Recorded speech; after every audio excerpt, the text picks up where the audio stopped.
A very good evening to you. I'm Lisa Lord, and in our news, on this day of national significance, government is returning ownership of properties to hundreds of Barbadians. Security officers reminded of their role in the security of the public. The Ministry of Health is addressing the shortage of prescription drugs. And in sports, the Windies selectors stick with Gale, including him in the ODI squad to face India. Broadcasting from our studios in the Pine St. Michael, this is CBC Newsnight, starting now.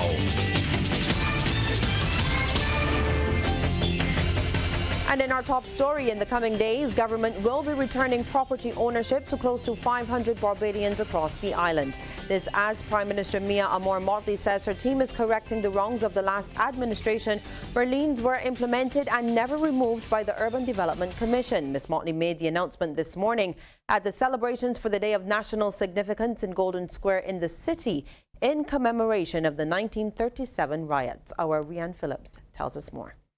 Prime Minister Mia Amor-Motley says close to 500 homeowners were affected by the stance which the Urban Development Commission took under the last administration. We have come now to find out that over the course of the last few years, people who accepted the assistance of the state in good faith to be able to repair their houses because they were not in a position to do it themselves were then told by the last government that after 10 years, you will no longer get back your house without any lien or claim on it, but that it belongs to the state. Now, which kind of government unfairs poor people who are at their most vulnerable state by saying, I'm going to fix your house, and then I'm going to take it from you? However, Ms. Motley says those ills will not be repeated under her watch. No government that I lead will ever participate in that kind of madness. So we have come today to make wrong things right. And I can think of no better day than to make this announcement. But equally, I can think of no better day to transfer the date of ownership of these properties back to the owners than the 1st of August, next Thursday. And therefore, as of the 1st of August, symbolically and literally, those properties that the UDC has wrongfully claimed will be returned to those families across St. Michael who have been unfaired. During her speech, the Prime Minister also shared some details of her vision for Golden Square. That temporary bus stand that is there and the NIS building, which is derelict and empty, shall be removed so that Barbadians, because I don't know of any other country that does not celebrate the location of its modern founding, of any type of its founding. And if we disrespect where we have come from, then there will not be that sense of pride that I saw in those youngsters who performed so wonderfully for us this morning, both in song and in dance, who need to be able to spread the message so that this is not seen as a fringe element who gather every July 26 to pay homage, but it is appreciated as a national event. Today's event marked the 82nd anniversary of the 1937 Uprisings and included a wreath-laying ceremony and performances in song and dance. Randall Phillips, CBC News. And Barbados Ambassador to CARICOM David Comachong is refuting suggestions that Barbadians are too passive. In fact, he says Barbados has a rich history of revolt, which was evident before the uprisings. Look at our tradition. The first slave conspiracy, attempted rebellion, 1649.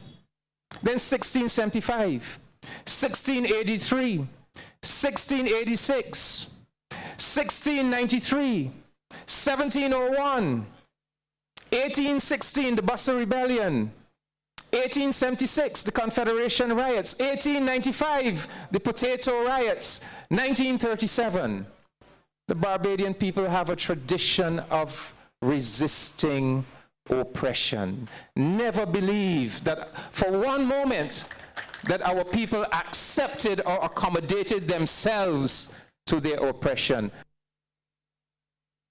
Well, with over 300 vacancies currently existing in the Royal Barbados Police Force, security officers have been reminded that they have a critical role to play in ensuring the public's safety. That reminder from Attorney General Dale Marshall as he addressed the Caribbean Association of Security Professionals annual training seminar.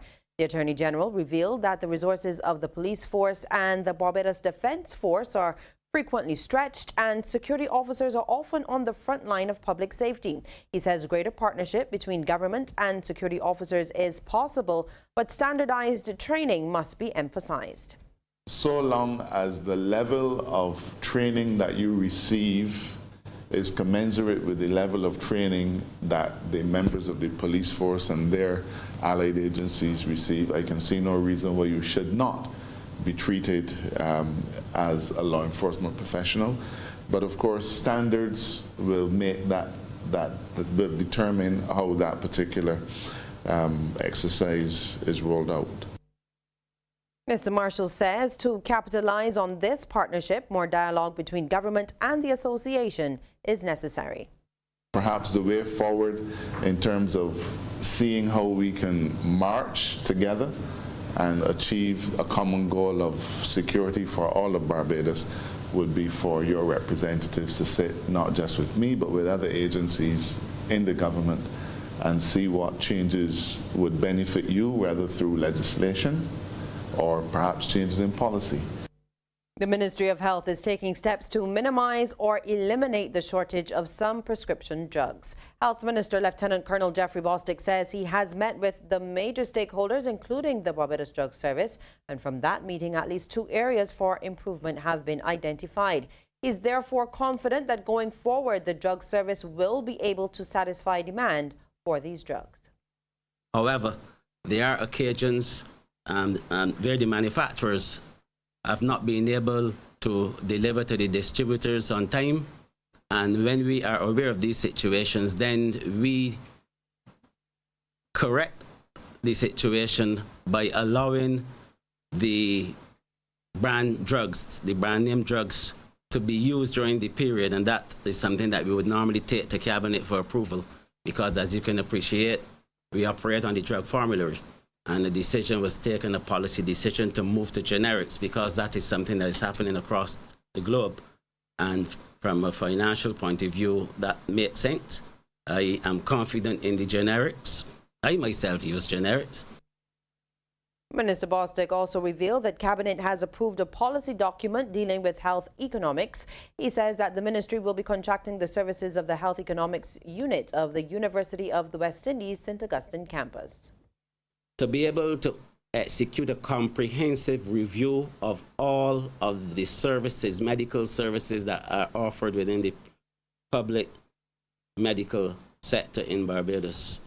So we will cost every single operation, every single service, which will then allow us to see what the true cost for healthcare in Barbados really is. And using this information, it would facilitate the planning of healthcare in Barbados and also the financing of healthcare in Barbados. And you can view the full post-cabinet briefing after this newscast at 10 minutes past 8 right here on Channel 8 and MCTV's Channel 108. Well, some of the services provided by the Randall Phillips Polyclinic will be diverted to the David Thompson Health and Social Services Complex at Glebe in St. John from Monday. The Randall Phillips Polyclinic, located at Oystons in Christchurch, remains closed, and this is due to environmental issues. The services will be held at the St. John Polyclinic are antenatal, postnatal, dressings, catheters, and immunizations. A shuttle service will run between the Randall Phillips Polyclinic and the David Thompson Complex to facilitate the patients. Local judicial officers are benefiting from training aimed at improving the capacity of courts to be more gender sensitive in family law matters and cases involving gender-based violence. The 2-day training offered by the Judicial Reform and Institutional Strengthening, or JURIS project, got underway this morning at the Radisson Aquatica. The Government of Canada is a partner in the project. Chief Justice of Barbados, Emerson Gibson, welcomed the support of the North American nation, noting that funds aren't there for the program. A lot of the programs that really and truly could be, maybe should be funded by our government doesn't have the money to fund, and Canada has stepped into the breach very willingly, voluntarily, and through the Juris project and through the Impact project have funded wonderful programs for us. This program is particularly timely for us. And President of the Caribbean Association of Judicial Officers, Justice Peter Jamadar, says the training arises out of the universal cry for fairness and equality. And so when we talk about justice for all, that's at the heart of this training that we're going to do. For many, this is just too new sometimes, this idea of gender training. It's an unknown world and something, therefore, to fear. And so, understandably, something to resist. That is true not only of our judicial officers, but of our communities. And the media, you are very well aware of that sort of hesitation and resistance, maybe even fear. Sign up today to catch all the major Cropover events live online on cropover.cbc.bb. We've got you covered. Soca Monarch Finals, $53 or $26 US. Pick of the Crop Finals, $62 or $30 US. And Grand Kadooment, $22 Barbados dollars or $11 US. Don't be left out. Log on now to cropover.cbc.bb and book. CBC, taking Cropover to the world.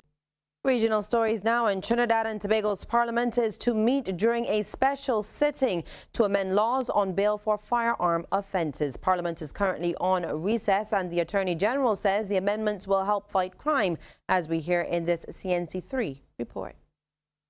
We asked if it was the upsurge in homicides that prompted next week's special sitting of Parliament, but he said it was public demand. We now have, in light of some elements of the media joining what we've been saying, we consider that the public agitation is important to listen to.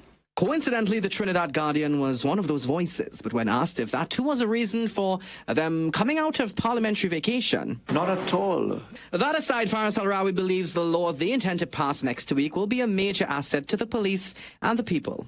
This law provides a fighting chance. That bill is an act to amend the bail laws. If passed, it would deny bail for 120 days to a repeat offender for firearm possession or firearm-related offences. Right now, anyone who is apprehended with a firearm could be released on bail. The bill has already been passed in the Senate, getting support from the independent bench. But next Wednesday, it will be going to the lower house, where the government will be needing opposition support. In fact, he said that would be returning the favour, as Kamala Persad-Bissessa brought similar, or as he said, even more draconian legislation in 2011. In Jamaica now, environmental groups are calling for details of a contract with a mining company to explore minerals on the seabed. They want to find out the extent of the government's involvement, and Prime Minister Andrew Holness has since issued a statement on the contract, as we hear in this CVM report. The Prime Minister was addressing member states at the 25th anniversary of the International Seabed Authority in downtown Kingston. He says the government is committed to maintaining a balance between maritime development and environmental protection. While exploitation promises socio-economic benefits, this must proceed on the basis of appropriate regulations, standards, and guidelines that ensure the effective protection of the maritime environment. The statement comes on the heels of Greenpeace's visit to the island following concerns of deep-sea mining. The international environmental activist group teamed up with local watchdog Jamaica Environmental Trust to get answers about government's approval to sponsor Blue Minerals, a local company contracted to explore nickel, copper and cobalt on the deep-sea bed. CEO of JET, Suzette Stanley, says the company has requested more information on the contract but has been unsuccessful. The contract was signed in January. A post-cabinet press report dated January 30, 2019 outlined the rationale for approving the project, including the demand for global electrification for electric vehicles and infrastructure. The Prime Minister did not give any details on the contract, but did say the country has interest in the marine development. He announced that Jamaica is seeking to be reappointed to the International Marine Council next year. Guyana is moving to combat noise pollution, and Guyanese are being encouraged to cooperate with the police in giving statements against the perpetrators. Commissioner of Police Leslie James says that this will allow for successful prosecution. NCN reports. The Guyana Police Force is collaborating with the Environmental Protection Agency to address the growing concern of noise pollution in Guyana. Ranks are undergoing a 2-day training which aims to strengthen the force's capacity to manage noise emission. In 2018, there were 156 complaints of noise nuisance, and for the first half of 2019, 105 complaints were already filed, representing a 35% increase in cases this year. The development of any strategy to effectively address noise must be based upon proper scientific collection and evaluation of data. This 2-day training will afford officers of the Guyana Police Force an opportunity to be exposed to strategies to collect noise data using the noise meter, as well as learn how to analyze the data obtained.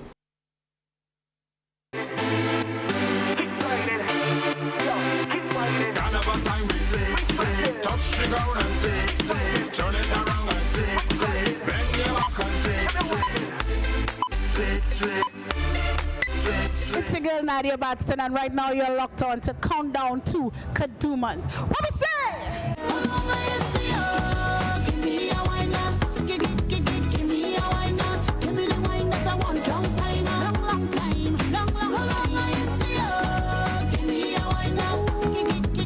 The popularity of Nadia Batson's So Long has surprised the artist. I mean, I've had many hits in my career, but nothing like this ever. I did not think that people would go crazy off of the song the way that they have.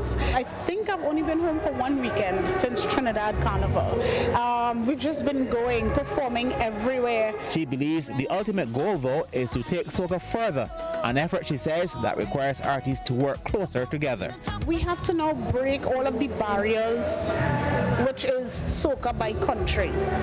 The powers that be only understand numbers.